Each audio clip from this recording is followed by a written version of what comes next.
দর্শকদের চাপ সামলাতে মধ্যরাতে বিশেষ প্রদর্শনীর আয়োজন করা হয়েছে চিত্রনায়ক শাকিব খানের ঈদের সিনেমা বরবাদের। এই বিশেষ শো চলছে ঢাকার কেরানীগঞ্জের লায়ন্স সিনেমাসে ও বগুড়ার মধুবন সিনেপ্লেক্সে। লায়ন্স সিনেমা হলের কর্ণধার মির্জা আব্দুল খালেক বলেন, দর্শকদের প্রচন্ড চাপ, তাই লেট নাইট শো চালানোর সিদ্ধান্ত নিয়েছি। বৃহস্পতিবার রাত 11টায় আমরা একটি স্পেশাল শো দিয়েছি, শুক্রবার আরও একটি বাড়িয়ে 2টি স্পেশাল শো করেছি, একটি রাত 10:50 আর একটি 11:10। লায়ন্স সিনেমাসে ঈদের 6টি সিনেমাই মুক্তি পেয়েছিল, তবে প্রতিযোগিতা থেকে নেমে গিয়েছে 2টি সিনেমা। ঈদের সিনেমাগুলো কেমন চলছে প্রশ্নে খালেক বলেন, বরবাদ সিনেমা নিয়ে দর্শকদের বিপুল আগ্রহ রয়েছে, তাই শো বাড়ানো হয়েছে। তারপর ভালো চলছে দাগি সিনেমা, যে কয়টা শো চলছে সব হাউসফুল। জঙ্গলি সিনেমারও ভালো দর্শক আছে। আমার এখান থেকে ঈদের দ্বিতীয় দিন থেকে অন্তরাত্মা নেমে গেছে, এরপর নেমেছে চক্কর। আর জিন 3 সিনেমার একটা শো দেওয়া হয়েছে, মোটামুটি 30% দর্শক হচ্ছে।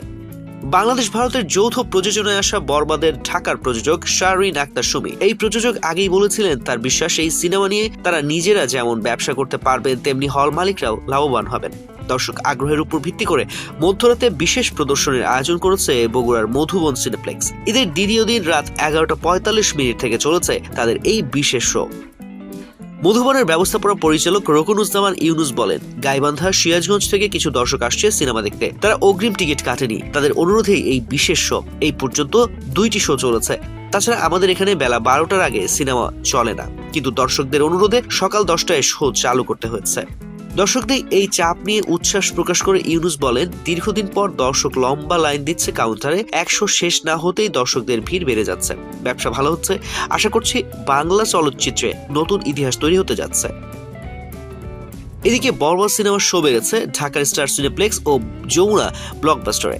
অ্যাকশন ধাঁচের সিনেমা বরবাদ, প্রেম আর প্রতিশোধের বার্তা দেওয়া এই সিনেমাটি পরিচালনা করেছেন মেহেদী হাসান হৃদয়। সিনেমায় শাকিবের সঙ্গে জুটি বেঁধেছেন তার প্রিয়তমা সিনেমার অভিনেত্রী কলকাতার ইথিকা পাল।